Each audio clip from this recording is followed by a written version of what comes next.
Mr. Collins, will you call the roll, please?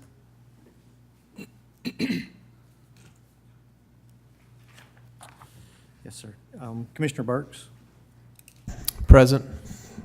Commissioner Dawson, Present. Commissioner Lucas, Present. Vice Mayor Rainey, Mayor Blade. Present. We have a quorum, sir. Good evening. I call to order the City of Fairview Board of Commissioners meeting. It is Thursday, February the 21st, 2019, at approximately 7:04 p.m. First item on the agenda is the prayer and pledge. If you'd stand, please. Our most kind and gracious Heavenly Father, we thank you for this day and for all the many blessings that you've given us. We gather tonight to make decisions for our community.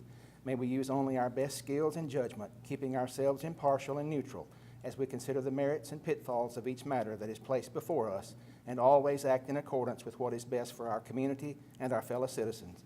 In Jesus' name we pray. Amen. I pledge allegiance To the flag of the United States of America and to the republic for which it stands, one nation, under God, indivisible, with liberty and justice for all.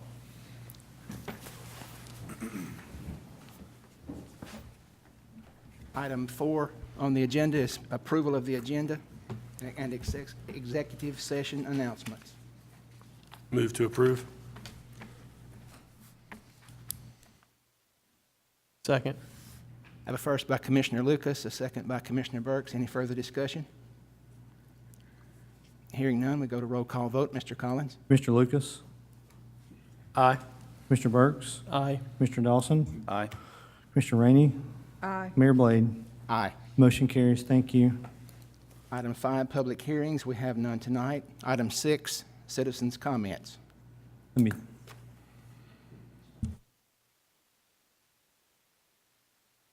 None tonight. no, sir. Item 7, public announcements, awards, and recognitions.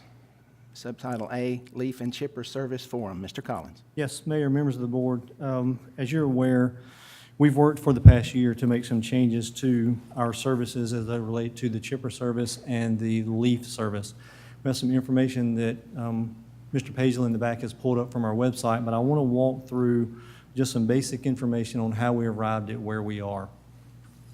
As you may recall, last summer when we started reviewing some of our services and trying to make improvements where we could, I spent some time out with the Public Works Department, specifically on the chipper truck.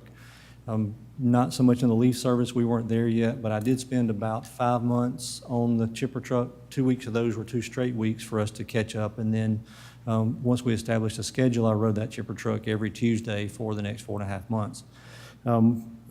The purpose of that was twofold. Number one, I wanted to know what it took to work the service from an equipment standpoint, and secondly, what the expectations were within the community. You may recall that I brought back a series of photos where we'd be out in the city and you would see literally feet, if not hundreds of feet, of brush piles, debris piled up in various areas. Running that truck and specifically loading the chipper brought me to a couple of conclusions. First off, that's a dangerous job. Doing that work is difficult. It's hot, it's loud. The work itself on the chipper truck is very dangerous just from loading the chipper, unloading the chipper, and doing those things. Then you have the area around you, your workspace, that is also dangerous. Given the fact that you can't hear, traffic can be an issue, sight distance can be an issue. Also, just the load of the employees, the physical work that can be done is an issue. In some of our open areas, some of our neighborhoods where we can see, where we have level streets, lengthy visibility, it's not as much of a concern. Typically, we'll run the chipper with a staff of 3, or we'll have one person running a service truck behind the chipper. All 3 work the chipper. But in areas where there's limited sight distance, you reduce that down to 2. You'll have 2 people actually loading the chipper, and your third person will be back some distance directing traffic or some other thing to make that chipper service go. The difficult part of that, as we learned, was the length of time we were taking on individual sites. We would be at sites, depending on the pile, anywhere from 2 minutes to 6 hours. There was one day I rode the chipper truck. It was the second week I was on the truck. We serviced 2 homes in one day. just because of the amount of debris that's out there. There's no way that's efficient. So in looking at the efficiencies of that, we wanted to make sure that we provide the service, but we're able to provide it to the most people that we can. That required us to limit the size of the piles that we can service, establish a defined date that we provide the service and a defined route that we provide the service so that it can be standardized and expected. One of the things we learned during this exercise was previous years, the chipper service had basically been an on-call service or on an as-seen service, where citizen X calls up and says, I put debris in my yard, I need to have it picked up. Or our crews, in the course of their other work, would simply notice these piles of debris and take it upon themselves on an unscheduled stop to go out and make that service. That just was not efficient for us. We could not continue to do that. So as it relates to the chipper service, we established some guidelines adopted by ordinance. We have those on the screen, which is just off our website, and we'll go through that in just a minute to read through those. But the purpose of that was to make sure that we could serve the citizens safely and that we could provide as much of that service as we could. We limited the size of the piles. We limited the length of the time that the piles could stay out. And we worked as best we could to improve our staffing so that we can work safely on those job sites. In addition to the locations that we work and some of the inherent risk that come with that, also brought risk with the piles and debris staying out on the road for extended periods of time. I can tell you that the longer those piles stay out, the larger they become, the more of a home they become to animals, critters, and other things. I personally, on 2 occasions, loaded into the chipper myself where I had snakes in the piles of debris that I picked up and they fell out. Both on my legs, I picked up piles where we had rats that came out of the piles where they'd been there for a while. And in one instance, our superintendent was bitten by a snake while we're doing those. So it's the service is important, but not more important than the risk we were taking by doing the work. So we wanted to clear that service up first and foremost, and I appreciate this body for considering those ordinances to make that happen. As a second part of that, the leaf vacuum service that we performed, we also got out and did a study on that, and we realized that it was operated in the same manner. It was basically on an on-call system where I put leaves out. I've called to do this thing. The crew would either go out and pick it up, or they would try to go out and vacuum the leaves once they saw leaves out there as a part of their other everyday work. The difficult part of the leaf vacuum service is the fact that the vacuum that we have is not intended for a leaf vacuum service as has been used in the past. It's a small unit, it's 28 years old. It was obtained by the city for the purpose of vacuuming storm drain inlets. When you have storm drain inlets, you have leaves, small sticks, debris that can clog those inlets. So the purpose of it was to make sure that the inlets were open so that our storm drain system worked as efficiently as it could. Over the course of time, when I say over the course of time, I believe this is 12 to 15 years ago, the leaf service became an expected service of the city, where you just put as many leaves out as you can, regardless of the yard size, regardless of the time of year, put that out, and then the city at some point would go vacuum these leaves and remove them from these areas.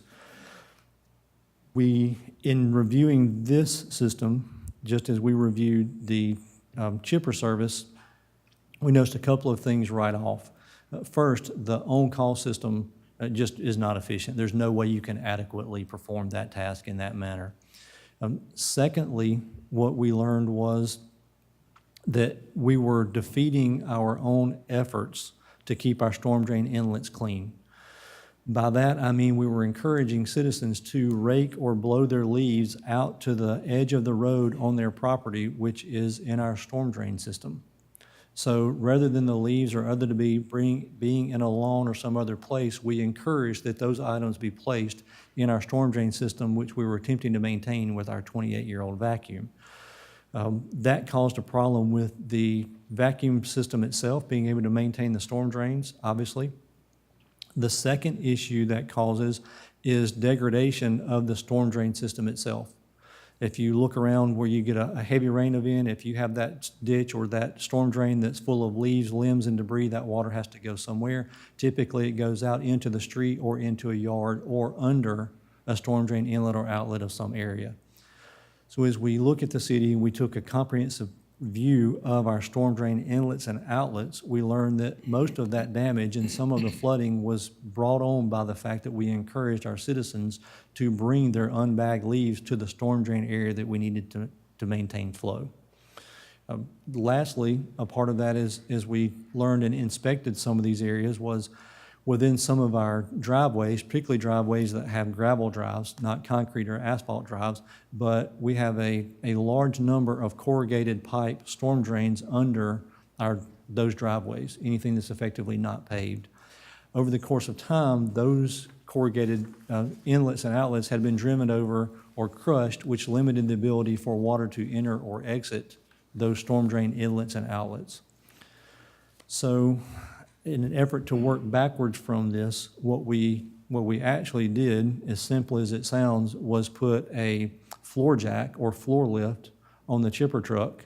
And as we went around and we observed the storm drain inlets and outlets that had been collapsed, we actually used a floor jack and opened those back up as best we could to open the flow into and out of those corrugated drains. The next thing that we did was try and find a way to prevent all of the leaves and debris from making their way into the storm drains. The best way that we could come up with that was a biodegradable leaf bag system, which was used by some of our neighboring cities.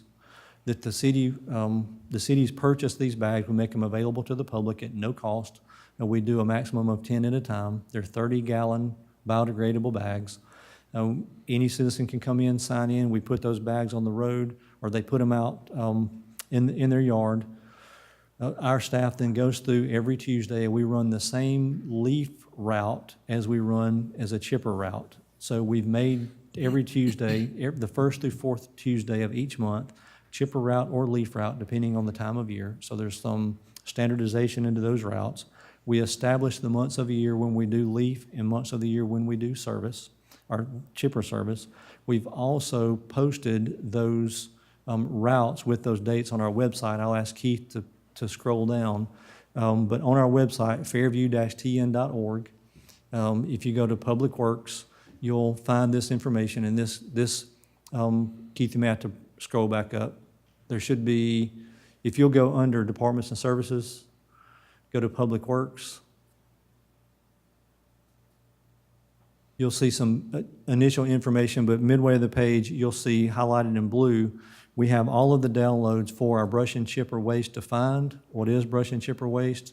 Chipper waste, our chipper service guidelines and debris accumulation ordinance. This states what we'll pick up, how much can be put out and for how long, and any fines or any other thing that's imposed on someone who leaves those items out for too long. Those are all on our website. Those are all adopted by the BOC, and we're very appreciative of that help. This is not an easy undertaking. I know you've gotten calls. I know you've gotten questions.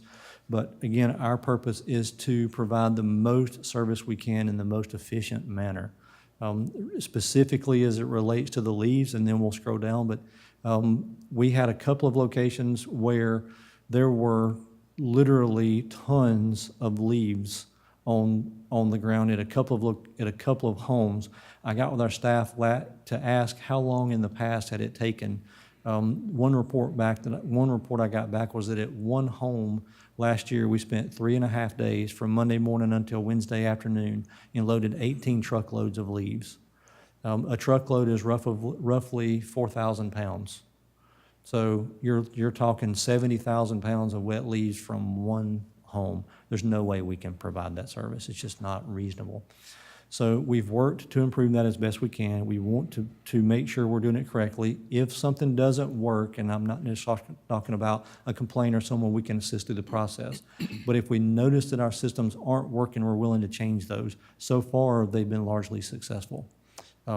If Mr. Paisley, if you'll scroll down the page, you'll see we have posted on the website. You can keep on going to the bottom. We have zones 1 through 4 listed. That's what you see before you. Just below that, we have the dates. the first, second, third, or fourth Tuesday of the month.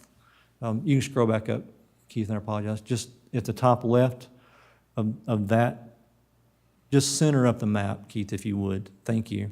On the top left, we have the colors for the zones, the Tuesday of the month that those are. Those are year-round for chipper or leaf, depending on what we're picking up.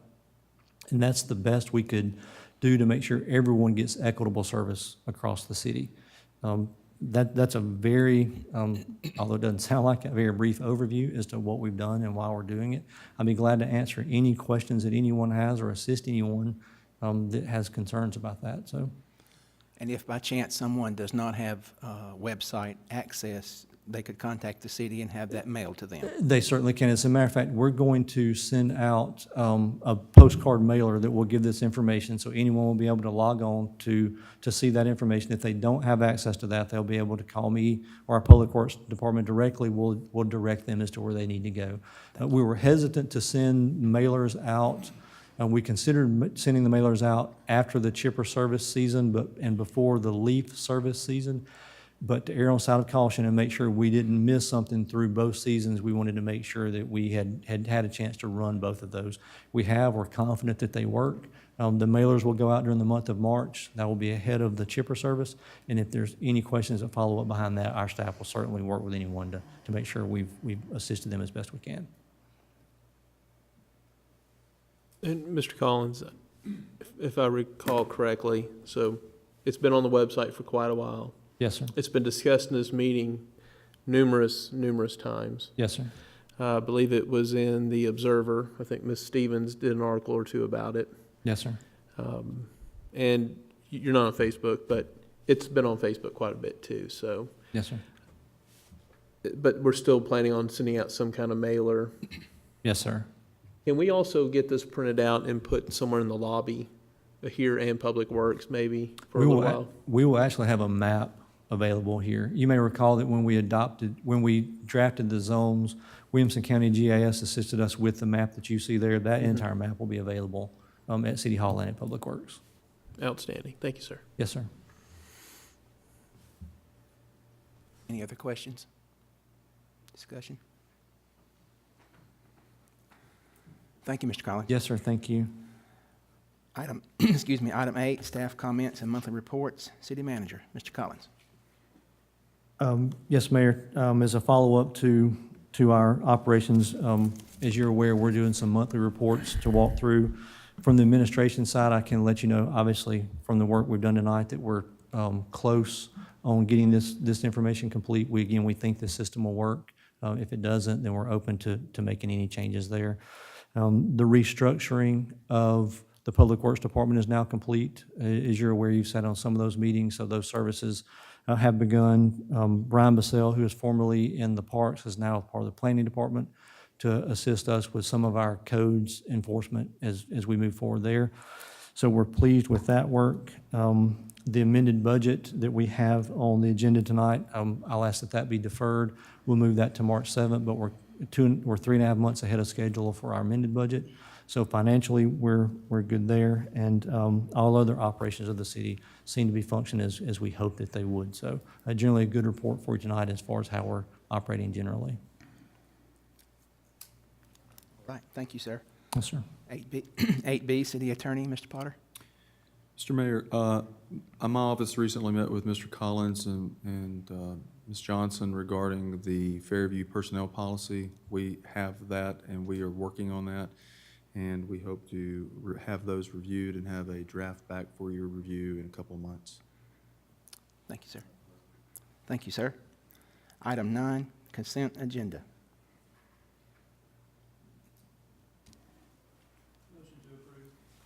Second. Motion by Commissioner Burks, second. I think I heard Vice Mayor Rainey. All those in favor? Aye. Aye. Any opposed? Motion carries. Item 10, we have no old business. Item 11, new business. A, Certificate of Compliance Renewal for Good Times and More, 2276 Fairview Boulevard, owner Jeff McCord. Move to approve. Second. I have a first by Commissioner Lucas, a second by Commissioner Burks. Any further discussion? Hearing none, we go to roll call vote. Mr. Collins? Commissioner Lucas? Aye. Mr. Burks? Aye. Commissioner Dawson? Aye. Commissioner Rainey? Aye. Mayor Blade? Aye. Motion carries. Thank you. Item B, ordinance 2019-06. Vice Mayor Rainey. Ordinance 2019-06, an ordinance to amend the City of Fairview zoning ordinance by changing the official zoning map for tax map 21, parcel 52, consisting of 6.23 acres located at 1091 Highway 96 North, from RS40, low-density residential, to CG, commercial general zoning district.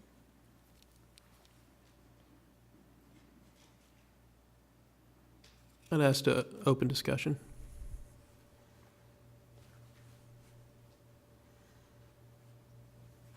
Is there anyone here to speak on this item?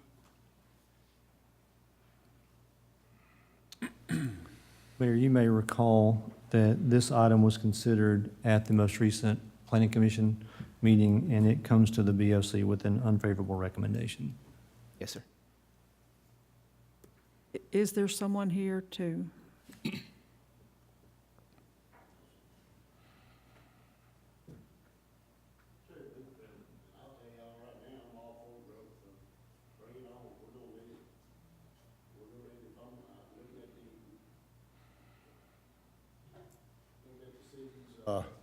Finances and all that stuff, if we got a chance to add more to it, brother, we need to do it. We definitely need to do it. Are you looking at all the services we're providing and all that stuff? I don't see any reason not to, you know, so that's where I'm at on it. Thank you, Mr. Benefield.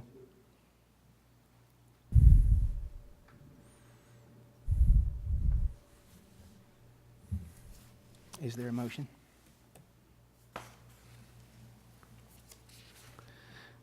I'd make a motion to deny. Second. I have a motion to deny by Commissioner Burks, second by Vice Mayor Rainey. Any further discussion? Yes, Mr. Mayor. Commissioner Burks. One thing that was pointed out to the applicant is that it does not meet the current land use map.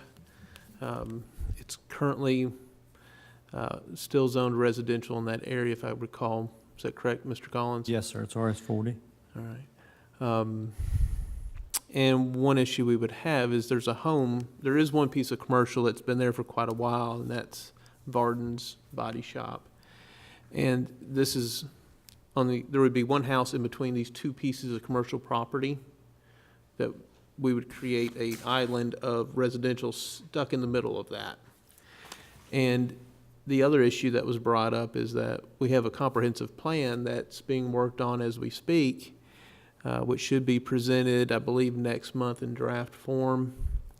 And part of that will deal with what a proposed land use should look like after going through this process. And we did give the applicant the opportunity to defer this matter so that she could bring it back after that process was completed, and she declined to do so. So those were the concerns that were brought up at the Planning Commission, just so everybody knows. Thank you, sir. Any further discussion? Hearing none, we'll go to a roll call vote. Mr. Collins? Mr. Burks? Aye. Mr. Rainey? Aye. Mr. Dawson? Aye. Mr. Lucas? Aye. Mayor Blade? Aye. Motion to deny carries. Item C, I believe Mr. Collins stated earlier we were deferring that until Yes, the next next stated meeting. And just to, Mayor, just as a point of clarification, so there's no confusion, February in Fairview is one of our largest revenue months, particularly as it relates to property taxes. Given the fact that we're only required to amend our budget as a reconciliation once per year, we're still about 3.5 months ahead of schedule on that, but I would like to wait until the end of the month of February so we can ensure that our property tax revenues have been adequately considered, as well as some state shared sales tax that we're trying to get some clarification on. Thank you, sir. Item D, ordinance 2019-01. Vice Mayor Rainey. Ordinance 2019-01, an ordinance to adopt a revised zoning ordinance. Motion to approve. Second. Have a motion by Vice Mayor Rainey, second by Commissioner Burks. Any further discussion? Hearing none, we go to roll call vote. Mr. Collins? Commissioner Rainey, Aye. Commissioner Burks, Aye. Commissioner Lucas, Commissioner Dawson, Aye. Mayor Blade. Aye. Motion carries. Thank you. Item E, Pyro Shows Contract. Mr. Collins? Yes, sir, Mayor, members of the board, this is our contract to secure the fireworks for the July 3rd event. All right, sir. Move to approve. Second. Motion to approve, Commissioner Lucas, second Vice Mayor Rainey. Any further discussion? Hearing none, we go to roll call vote. Mr. Collins? Commissioner Lucas, Aye. Commissioner Rainey, Aye. Commissioner Burks, Aye. Commissioner Dawson, Aye. Mayor Blade. Aye. Motion carries. Thank you. Item 12, communications from mayor and commissioners. Commissioner Dawson? No comment. Thank you, sir. Commissioner Burks? I hope the kids enjoy their flood day tomorrow, since we apparently don't get many snow days anymore. So, have fun. Thank you, sir. Commissioner Lucas? Thank you, Mayor. I just want to say thank you to the Fairview Fire Department for their work this last week with that lightning strike. Good job. You guys were right there on the scene really quickly, and so I appreciate that. Thank you, sir. Vice Mayor Rainey? Nothing tonight, Mayor. Thank you. And nothing from me. Anything from Mr. Collins? No, sir. I'll entertain a motion to adjourn. Motion to adjourn. Thank you.